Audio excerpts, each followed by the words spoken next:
What up, what up, what up, everybody? It's your boy, Cardinal Red, and we are back for another one. Alright, y'all, so today I think I'm going to call today's topic, Manny Pacquiao will end the warrior generation in boxing. Errol Spence will lead the new wave of ducking.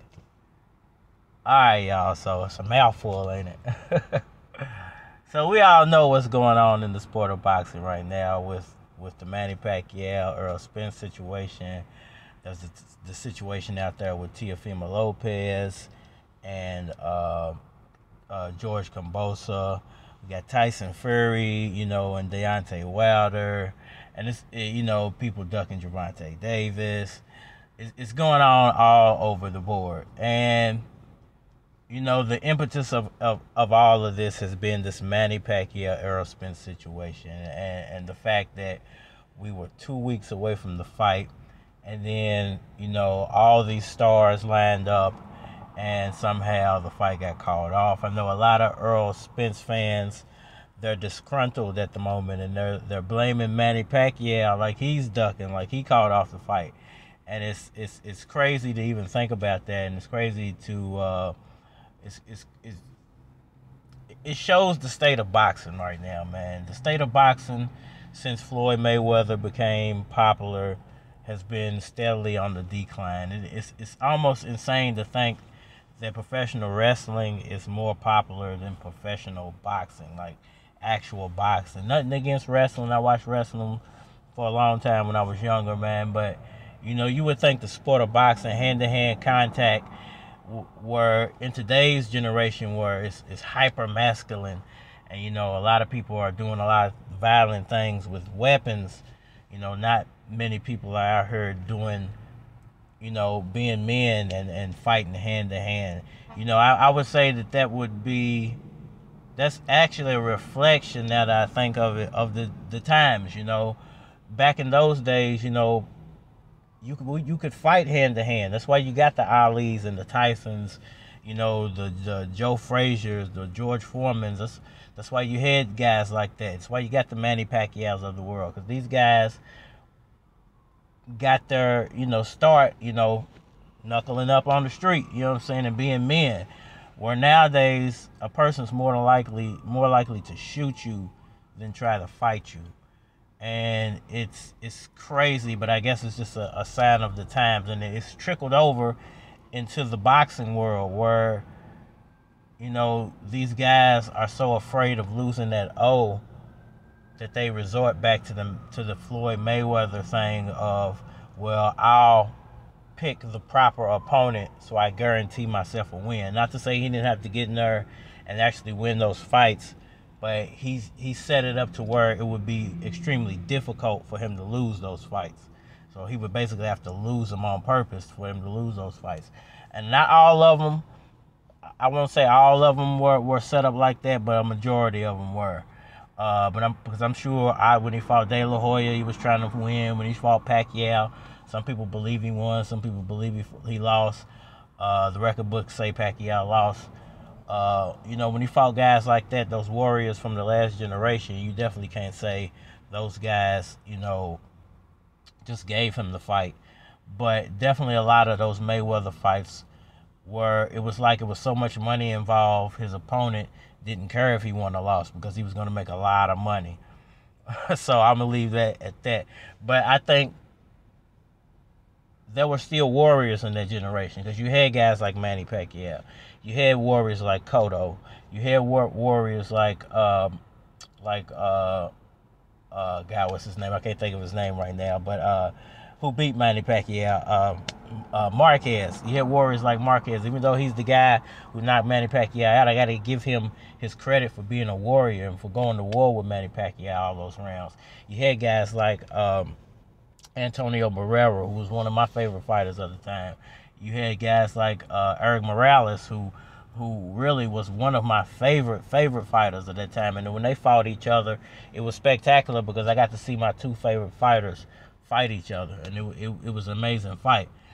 We just don't get that nowadays. Number one, there's so much money for these guys to make off of BS fights. Go fight a plumber or a sailor or a garbage man, and he's going to make $1 million, and you're going to make $15 million. It doesn't make any sense at all, but it's what's going on in the sport of boxing. I'm not trying to downgrade anybody or degrade any of these fighters, but we all know a lot of these fighters are not on the level of the last generation of fighters.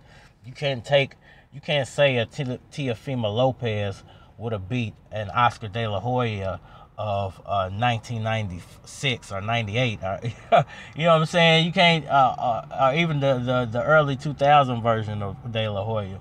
You can't sit here and tell me that Bernard Hopkins wouldn't give Canelo trouble if they fought, today. These fighters today, even not taking nothing away from Canelo is definitely the best fighter out there with an asterisk because of the steroid situation.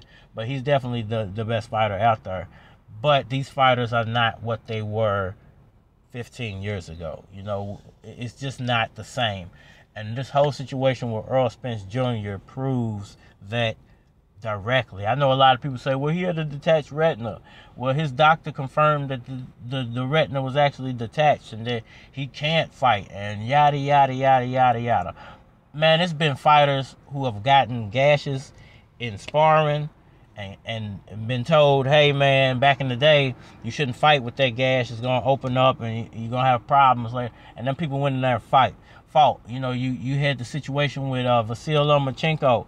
Went in there. He said he was hurt before the fight. Nobody believes him. Nobody cares. Nobody wants to believe him except for Vasyl Lomachenko fans.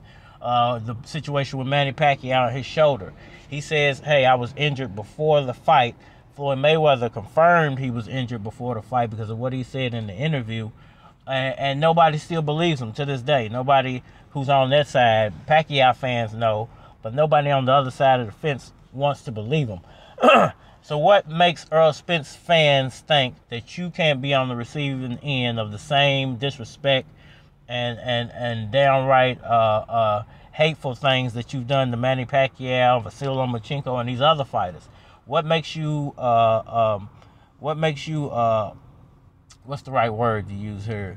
What makes you exempt from us, critiquing Errol Spence and whether he's actually injured to the point he can't fight, or whether he's just it would just be an inconvenience for him if he had to fight with that, to use the right type of words. He could fight with that, but would he be 100%? No, he wouldn't. It would probably affect his performance.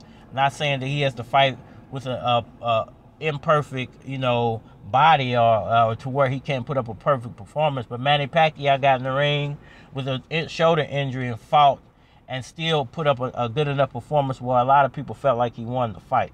So if it can't be for the goose and not for everybody else. It can't be for the goose and not the gander.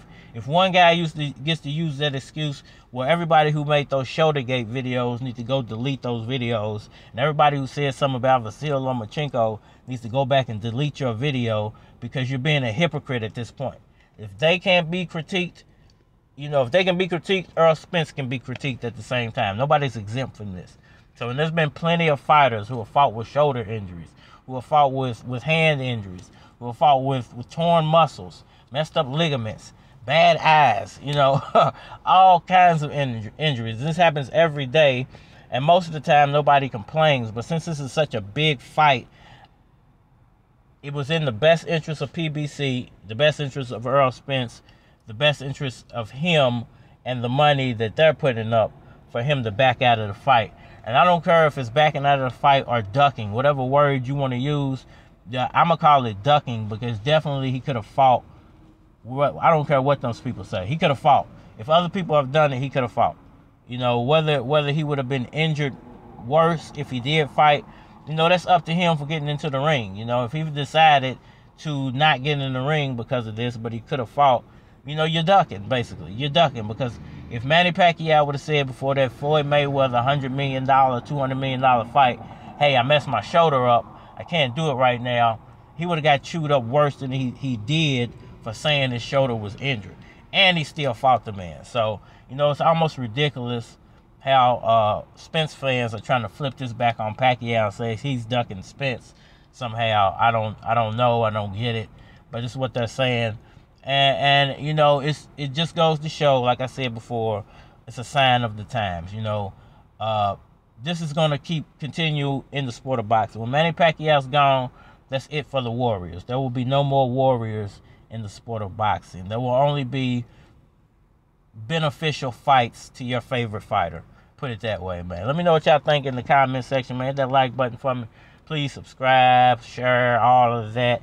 If you want to be a part of the Ali Land Boxing Talk Red Room Sports community, then, you know, hit me up, man. Let me know if I can interview you, we can talk about your favorite fighter, man. Whatever you want to talk about, whatever the topic is. I don't discriminate or hate. I just want to have like-minded people, conversate with like-minded people, man, and share it for the world. You know, where we at right now, man? We in Louisville, Kentucky, downtown. I decided to bring y'all to I don't know if y'all can see that. That's the soccer stadium, though, man. They just built it a year ago. They finally opened it. I haven't had a chance to go check them out yet, but definitely want to do that, man. This is Louisville, Kentucky, man. This is 502, man. It's your boy Cardinal Red, man, and we are out of here.